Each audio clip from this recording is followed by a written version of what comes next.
एक हॉस्पिटल को दिखाते हुए मूवी स्टार्ट होती है, जहाँ पर हम एक डॉक्टर और एक नर्स को देखते हैं। उस नर्स का नाम एना होता है और डॉक्टर उससे एक ऐसे पेशेंट के बारे में पूछता है जिसके हाथ पर किसी ने बाइट कर ली थी। एना उस पेशेंट का पता करवाने रिसेप्शन पर जाती है, जहाँ पर उसे पता चलता है कि वो पेशेंट अब आईसीयू में एडमिट। तब इस बात से एना काफी हैरान होती है कि सिर्फ एक काटने से वो आईसीयू में है। एना की शिफ्ट खत्म हो गई थी और वो वहाँ से चली जाती और अपने घर के लिए निकल पड़ती। कार में बैठकर वो कार का रेडियो ऑन कर लेती है और रेडियो पर कुछ इम्पोर्टेंट न्यूज चल रही थी, जिसे वो इग्नोर करके सॉन्ग लगा लेती है। घर पहुंचकर एना देखती है कि उसका हस्बैंड बेड पर लेटा हुआ टीवी देख रहा है और जब वो दोनों हस्बैंड वाइफ आपस में बातें कर रहे होते हैं, तब टीवी पर इमरजेंसी न्यूज स्टार्ट हो जाती है, लेकिन उन लोगों की उस तरफ तवज्जो नहीं जाती। नेक्स्ट मॉर्निंग उनके रूम का दरवाजा अपने आप ही खुल जाता है। तब एना का हस्बैंड उठकर देखता है। वो देखता है कि वहाँ पर उनकी नेबरहुड की एक बच्ची खड़ी हुई जो कि इंजर्ड है, और जब वो बच्ची थोड़ा आगे आती है तब वो देखता है कि उसकी हालत काफी खराब है और वो फौरन उसकी तरफ भागता है और वो एना को एम्बुलेंस बुलाने को कहता है, लेकिन तभी वो बच्ची उस पर झपट कर उसकी गर्दन पर काट लेती और उसकी मांस को स्किन से अलग कर देती है। एना जल्दी से उस बच्ची को हटाकर बाहर की तरफ फेंक देती है, लेकिन वो बच्ची फिर से उठकर तेजी से उसकी तरफ आने लगती है और एना जल्दी से दरवाजा बंद कर लेती और वो देखती है कि उसके हस्बैंड का बहुत ज्यादा खून बह चुका है और वो उसे बचाने की,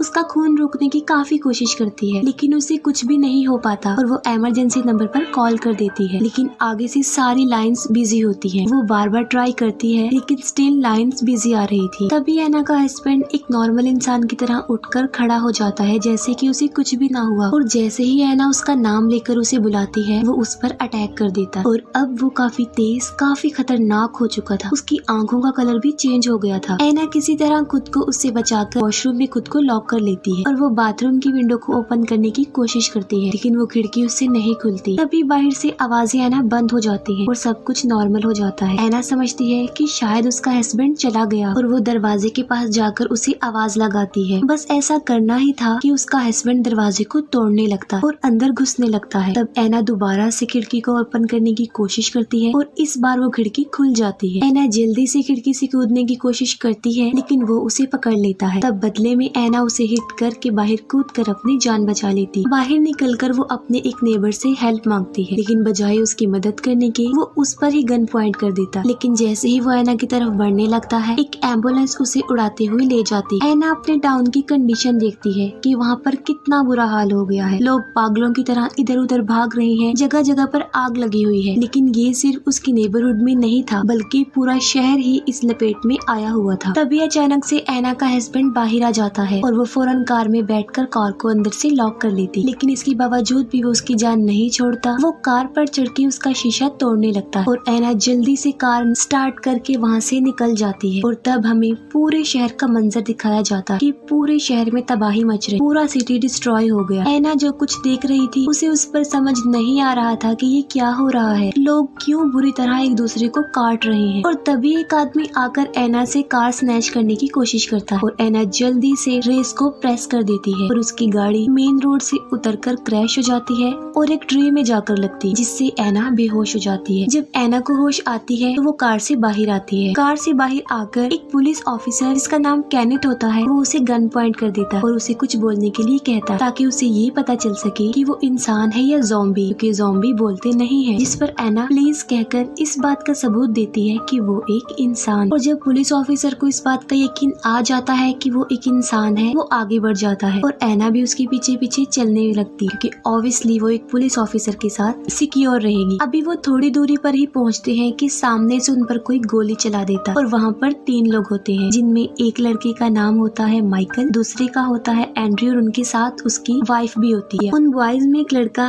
एंड्रयू ने कहता है कि उन लोगों ने उन्हें ज़ॉम्बी समझकर उन पर गोली चलाई। तब वो पुलिस ऑफिसर कैनेथ आगे बढ़ता है, क्योंकि उसे एक जगह जिसका नाम फोर्ट पेस्टर होता है वहाँ पर जाना था, क्योंकि उसका भाई भी वहीं पर था। लेकिन वो लोग उसे वहाँ जाने के लिए मना कर देते हैं, ये कहते हुए कि उन लोगों ने भी वहाँ जाने की कोशिश की थी और इस कोशिश में वो लोग 8 से 3 रह गए हैं। वो बताते हैं कि अब वो मॉल जा रहे हैं। तब कैनेथ और एना भी उन्हें ज्वाइन करते हैं और वो भी उनके साथ मॉल जाते हैं। पूरा मॉल लॉक्ड था, इसलिए वो पिछले दरवाजे का लॉक तोड़ने लगते हैं और इसी दौरान कुछ ज़ॉम्बीज उन्हें देख लेते हैं और तेजी से उनकी तरफ आने लगते हैं। तब कैनेथ और एंड्रयू उन ज़ॉम्बीज को कवर करने की कोशिश करते हैं, लेकिन अभी तक डोर ओपन नहीं होता और उसका लॉक नहीं टूटता। कैनेथ कैनेथ उस लॉक को शूट करके उसे तोड़ देता है और वो सब अंदर आकर दरवाजे को बंद कर लेते हैं। अंदर आने के बाद वो पूरे फ्लोर को चेक करते हैं। माइकल को एक स्टोर रूम से किसी की आवाज सुनाई देती है और जब वो डोर ओपन करता है तब वो देखता है कि वहाँ पर एक सिक्योरिटी गार्ड जो कि अब ज़ॉम्बी बन चुका है किसी को खा रहा है। और जब वो ज़ॉम्बी गार्ड माइकल को देखता है तब वो उस पर अटैक कर देता है और उसका शोर बाकी लोग भी सुन लेते हैं। तभी पीछे से आकर एक ज़ॉम्बी एंड्री की वाइफ को पकड़ लेता है और कैनेथ उसे बचाने की कोशिश करता है, लेकिन इस कोशिश में उसे खुद भी चोट लग जाती है। अंदर माइकल किसी तरह उस ज़ॉम्बी को मार के अपनी जान बचा लेता है और दूसरी तरफ एना उस ज़ॉम्बी पर शॉटगन चला देती है जो उसके सर पर लगकर गुजर जाती है, जिसकी वजह से वो ज़ॉम्बी तड़पने लगता है। सही मौका मिलने पर वो सब लिफ्ट की तरफ भागते और ऊपर वाले फ्लोर पर पहुंच जाते, लेकिन वहाँ पर 3 सिक्योरिटी गार्ड्स और भी थे जिन्होंने उस फ्लोर पर अपना कब्जा किया हुआ था और वो उन लोगों को वापस नीचे वाले फ्लोर पर जाने का कहते, लेकिन नीचे वाला फ्लोर उन लोगों के लिए सिक्योर नहीं था, इसीलिए वो हरगिज वहाँ जाना नहीं चाहते थे। इवेंचुअली वो गार्ड्स उन लोगों को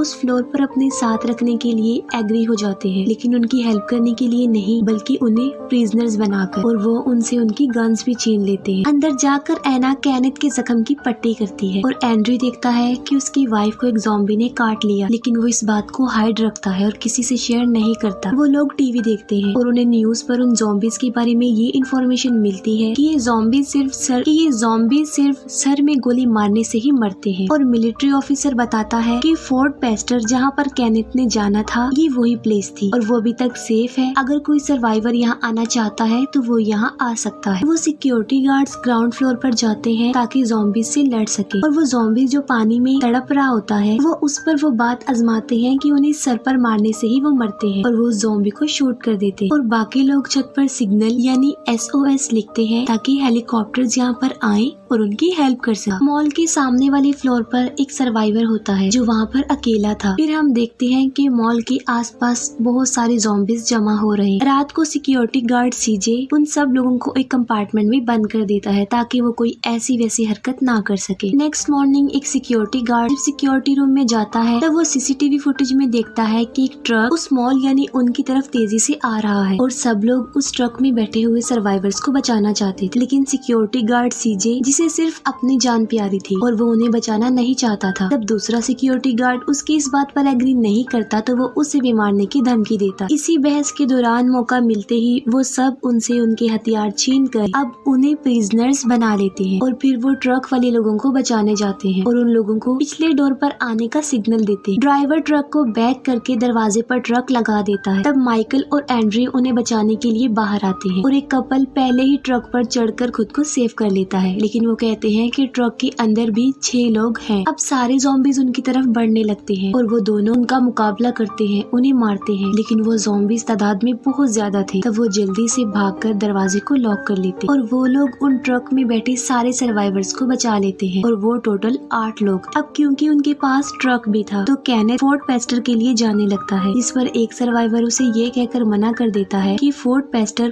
पूरी तरह डिस्ट्रॉय हो गया, अब वहाँ पर कोई भी जिंदा नहीं बचा। लेकिन कैनेथ उसकी बात नहीं मानता और वहाँ से जाने लगता है। तब माइकल उसे ये कहकर रोक लेता है उन लोगों को उसकी यहाँ पर जरूरत। तब कैनेथ अपसेट होकर छत पर जाता है जहाँ पर सामने फ्लोर वाला सर्वाइवर उससे इंफॉर्मेशन मांगता है। तब कैनेथ उसे बताता है कि फोर्ट पेस्टर खत्म हो गया है और अब कोई भी मदद नहीं आएगी। दूसरी तरफ एना उन सर्वाइवर्स में से एक औरत का चेकअप कर रही थी। हालांकि उस औरत को बुखार नहीं था, लेकिन एना को ये बात समझ में नहीं आ रही थी कि उसे कौन सा इन्फेक्शन हुआ है क्योंकि उसकी हालत बिगड़ती जा रही और उसे किसी ने काटा हुआ था। एना दूसरे मेल सर्वाइवर का भी चेकअप करती है और उसे भी किसी ने काटा हुआ था और तभी उस औरत की हालत खराब होने लगती और वो मर जाती है। अभी वो सब लोग सिचुएशन को समझ ही नहीं पाए थे कि वो दोबारा से उठ जाती, एना की तरफ झपटने लगती है। एना एक सरिया उसकी आंख में घुसा कर उसे मार डालती। फिर वो सब लोग आपस में डिस्कशन करने लगते हैं और एना उन्हें बताती है कि ये एक ज़ॉम्बी वायरस है जो काटने से फैलता है और वो उस मेल सर्वाइवर के बारे में बताती है कि उसे भी ज़ॉम्बी ने काटा हुआ और वो भी अनकरीब ज़ॉम्बी बन जाएगा। ये सुनकर एंड्री काफी हैरान और परेशान हो जाता क्योंकि उसकी वाइफ को भी ज़ॉम्बी ने काटा हुआ था और वो चुपके से उसके पास चला जाता। तब माइकल कहता है कि हमें उस मेल सर्वाइवर को मार डालना चाहिए वरना उनमें से भी कोई नहीं बचे और वो गन लेकर उसे मारने के लिए जाता। एना जाकर उस आदमी को बताती है कि माइकल उसे मारने आ रहा है, लेकिन वो उसकी बात को मजाक ही समझता। माइकल आकर उसे कहता है कि वो सबके लिए खतरा है, उसे मरना होगा क्योंकि वो इन्फेक्टेड है। ये बात सुनकर वो मरने के लिए तैयार हो जाता है। एंड्री अपनी वाइफ के पास जाता है और उसे इस बारे में कुछ भी नहीं बताता, बल्कि ये कहता है कि उसका जख्म अब ठीक हो रहा। निकोल अपने फादर को गुड बाय कहती है। केनेथ उस पर नजर रख रहा था क्योंकि वो उसके ज़ॉम्बी बनने का वेट कर रहा था, और जैसे ही निकोल का बाप ज़ॉम्बी बनता है वो मौका देखते ही उसे शूट कर देता। अब वो सब लोग खुशी खुशी वहाँ पर अपनी जिंदगी गुजारने लगते हैं क्योंकि वहाँ पर किसी भी चीज की कोई कमी नहीं। ऑड्रे ने अपनी वाइफ से किसी को भी मिलने नहीं दिया और केनेथ और सामने वाले सर्वाइवर के बीच भी बोर्ड नोट के जरिए बातचीत होती रहती थी और वो सब लोग काफी इंजॉय कर रहे थे। लेकिन टाइम गुजरने के साथ साथ मॉल के बाहर ज़ॉम्बीज की तादाद में भी इजाफा हो रहा था। एक दिन वो सब बैठकर डिनर कर रहे होते और तभी लाइट चली जाती है और हर तरफ अंधेरा छा जाता। तब केनेथ, माइकल, सीजे और सिक्योरिटी गार्ड बेसमेंट में जनरेटर के लिए जाते हैं। वहाँ पर उन्हें कुछ आवाजें सुनाई देती हैं और वहाँ पर किसी की मौजूदगी का एहसास होता है और अचानक से उनके सामने एक डॉग आ जाता है जिसे देखकर वो रिलैक्स हो जाते हैं। तभी अचानक से एक ज़ॉम्बी आकर सिक्योरिटी गार्ड को पकड़ लेता है और उसे बाइट कर लेता है। उस गार्ड के चिल्लाने से बाकी ज़ॉम्बीज भी वहाँ पर आ जाते हैं और वो लोग जान बचाने के लिए वहाँ से भागते हैं। उस सिक्योरिटी गार्ड को वो नहीं बचा पाते और सारे ज़ॉम्बीज उसे पकड़ के खा लेते हैं। वो लोग एक गेट के पीछे खुद को लॉक कर लेते हैं और उन ज़ॉम्बीज को मारने लगते, लेकिन उनकी गोलियां भी खत्म हो रही थी। तब माइकल उन ज़ॉम्बीज पर पेट्रोल छिड़क देता है और वहाँ पर आग लगा देता, जिससे सारे ज़ॉम्बीज जलने लगते हैं और यहाँ पर ज़ॉम्बीज से उनकी जान बच जाती। ऑड्रे की वाइफ की डिलीवरी का टाइम था और ऑड्रे ने उसे चारों तरफ से बांधा हुआ था। उसकी वाइफ की आखिरी सांसें चल रही थी और देखते ही देखते वो मर जाती और देखते ही देखते वो दोबारा से जिंदा हो जाती है, जो कि अब एक ज़ॉम्बी बन गई। अब क्योंकि वो जिंदा थी तो वो एक बच्ची को पैदा करती। तब ऑड्रे उसका मुंह बंद कर देता है ताकि उसका शोर सुनकर कोई यहाँ ना आ जाए। तब एक सर्वाइवर लेडी उस रूम में आती है और जब वो ऑड्रे की वाइफ को देखती है तो वो अपनी पिस्टल निकालती। तब ऑड्रे उसे कहता है कि वो क्या उसकी वाइफ को मारेगी, वो उसकी फैमिली से दूर रहे, लेकिन वो लेडी उसकी वाइफ को शूट कर दे और बदले में ऑड्रे उस लेडी को शूट कर देता है। मरते मरते वो लेडी ऑड्रे पर भी गोली चला देती और वो भी मर जाती। शोर की आवाज सुनकर सब लोग वहाँ पर आते हैं और वो देखते हैं कि वो सब मर गए हैं, लेकिन वो बच्ची अभी जिंदा है। एना उसके चेहरे से कपड़ा हटाती है तो वो देखती है कि वो बच्ची ज़ॉम्बी है, यानी वो इन्फेक्टेड ही पैदा हुई है और एना उसे भी मार डालती। ये देखकर वो सब लोग आपस में डिस्कस करते हैं कि वो ज़ॉम्बीज के शिकार में आकर ऐसे हरगिज नहीं मरेंगे। तब माइकल उन्हें बताता है कि उसने बेसमेंट में 2 बसेस देखी थी और वो उसमें बैठकर यहाँ से भाग सकते हैं। तब एक सर्वाइवर मजाक में कहता है कि उसके बाद वो उसकी बोट में जाएंगे और वहाँ से वो भाग जाएंगे। तब ना चाहते हुए भी सब लोगों को इस रिस्की प्लान पर एग्री होना पड़ता है और वो डिसाइड करते हैं कि बोट से जाने के बाद वो एक ऐसी जगह पर जाएंगे जहाँ पर कोई भी आबादी नहीं होगी। वो लोग उस जगह पर अपनी सिक्योरिटी के लिए पूरा इंतजाम करते हैं क्योंकि वहाँ पर किसी चीज की कोई कमी नहीं। केनेथ सामने वाले सर्वाइवर को बताने जाता है कि सिर्फ 5 दिन रह गए और वो सर्वाइवर कहता है कि वो भूखा है और उसकी हालत देखकर ऐसा नहीं लग रहा था कि 5 दिन तक बगैर खाए पिए वो जिंदा रहे। वो उस डॉग के ऊपर खाने का सामान और एक वॉकी टॉकी रखकर रस्सी के जरिए उसे नीचे उतारते था और वो सामने वाला सर्वाइवर विसल बजाकर उस डॉग को अपनी तरफ बुला लेता और एक छोटे से दरवाजे से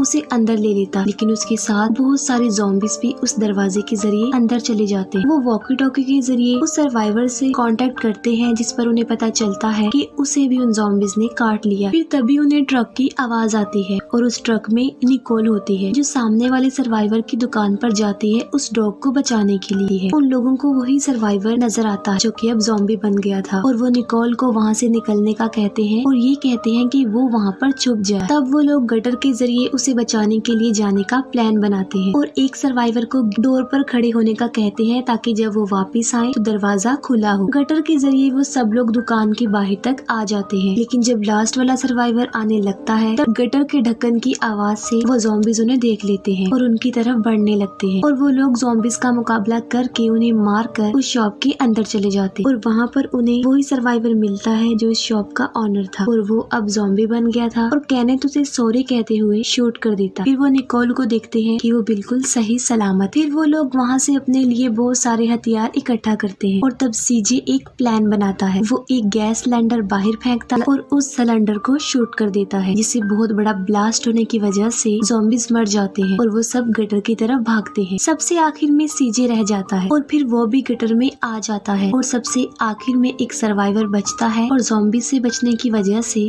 वो गटर में जा गिरता है, जिससे उसकी टांग टूट जाती है। सीजे उसे बचाने की कोशिश करता है लेकिन नहीं बचा पाता और वहाँ पर बहुत सारे ज़ॉम्बीज आ जाते हैं। वो सब लोग किसी तरह दरवाजे पर आ जाते हैं और देखते हैं कि वहाँ पर वो सर्वाइवर नहीं है जिसे वो छोड़कर गए थे और दरवाजा भी लॉक्ड है। और तभी वहाँ पर ज़ॉम्बीज भी आ जाते हैं जो तादाद में काफी ज्यादा थे और अब वो समझ गए थे कि उनकी मौत उनके सामने। तभी ऐना आकर वहाँ पर दरवाजा खोल देती है और वो सब लिफ्ट की तरफ भागते हैं और बेसमेंट में चले जाते हैं। और फिर वो लोग जल्दी से बसेस में बैठकर वहाँ से बाहर निकलने लगते हैं। बाहर लाखों की तादाद में ज़ॉम्बीज थे जो उन्हें चारों तरफ से घेर लेते। वो लोग उन ज़ॉम्बीज के बीच में फंस चुके थे। ज़ॉम्बीज उनकी बसेस को पलटने लगते हैं और वो उन्हें मारने लगते हैं गोलियों से और चेंसों से। तभी सीजे एक गैस सिलेंडर जलाकर ज़ॉम्बीज की तरफ फेंकता है और मौका मिलने पर बिल्कुल ठीक वक्त पर वो उस सिलेंडर को शूट कर देता है और बहुत बड़ा ब्लास्ट होने की वजह से काफी ज़ॉम्बीज मर जाते हैं और उनका रास्ता साफ हो जाता है और वो लोग वहाँ से निकल जाते हैं। केनेथ देखता है कि उनकी बस के पीछे एक ज़ॉम्बी लटका हुआ है। तब एक सर्वाइवर उसे मारने के लिए चेनसो को स्टार्ट करता है। अब मोड़ आ गया था और केनेथ को बस को मोड़ना था जिसकी वजह से उस सर्वाइवर का बैलेंस खराब हो जाता है और वो सीधा जाकर एक फीमेल सर्वाइवर के ऊपर गिरता है और चेनसो की वजह से वो कट जाती है और वो आदमी खुद भी कट जाता है और उनकी बस भी पलट जाती। तब सीजे देखता है कि दूसरी बस पीछे नहीं है और वो अपनी बस को पीछे की तरफ लाते हैं। अब वो सर्वाइवर जो कि सेल्फिश था बगैर किसी की हेल्प किए बाहर आ जाता है, लेकिन बाहर अकेला वो ज्यादा देर तक जिंदा नहीं रहता। एक ज़ॉम्बी उस पर झपट कर उसे मार डालता है। वो लोग दूसरी बस की तरफ जाने लगते हैं, लेकिन जब ऐना जाने लगती है तब वही सेल्फिश सर्वाइवर जो अब ज़ॉम्बी बन चुका था और ऐना उसे मार डालती है। गोली की आवाज सुनकर बाकी ज़ॉम्बीज भी वहाँ पर आ जाते। मौके का फायदा उठाकर ऐना उसकी पॉकेट से बोट की चाबी ले लेती है और बाकी सर्वाइवर्स उसे बचाने की कोशिश करते। चाबी लेकर वो बस की तरफ भागती है और सारे ज़ॉम्बीज भी उसके पीछे ही थे। माइकल किसी तरह उसे बचाकर बस के अंदर खींच लेता है और सीजे दरवाजा बंद कर देता है और फिर वो लोग बोट के पास पहुंच जाते हैं। सब लोग उतरकर बोट की तरफ जाने लगते, लेकिन सबसे आखिर में सीजे रह जाता जो कि वहीं फंस जाता है और वो उन सबकी जान बचाने के लिए ज़ॉम्बीज को कवर करता है। लेकिन थोड़ी ही देर में सारे ज़ॉम्बीज उसे पकड़ लेते हैं और वो उन लोगों के लिए अपनी जिंदगी को सैक्रिफाइस करता है। उसके सामने कोई रास्ता नहीं होता तो वो एक गैस सिलेंडर को शूट करके उन ज़ॉम्बीज के साथ खुद भी मर जाता है। वो सब लोग बोट पर चढ़ जाते हैं, लेकिन माइकल उनके साथ नहीं जाता और अफसोस की बात ये है क्योंकि उसको भी ज़ॉम्बी ने काट लिया था और वो बोट के जरिए उन सबको वहाँ से भेज देता और उन लोगों को जाते हुए वहाँ से देखता है। ऐना इस सब से खुश नहीं होती क्योंकि वो उसे वहाँ पर छोड़ना नहीं चाहती थी। वो उसकी हेल्प करना चाहती क्योंकि उन लोगों की जान बचाने की वजह से ही माइकल को अपनी जिंदगी को सैक्रिफाइस करना पड़े। ऐना बहुत ज्यादा दुखी होती। जैसे उनकी बोट थोड़ी दूर जाती है माइकल खुद को शूट करके मार डालता और इसी इमोशनल सीन के साथ ये मूवी यहीं पर एंड हो जाती।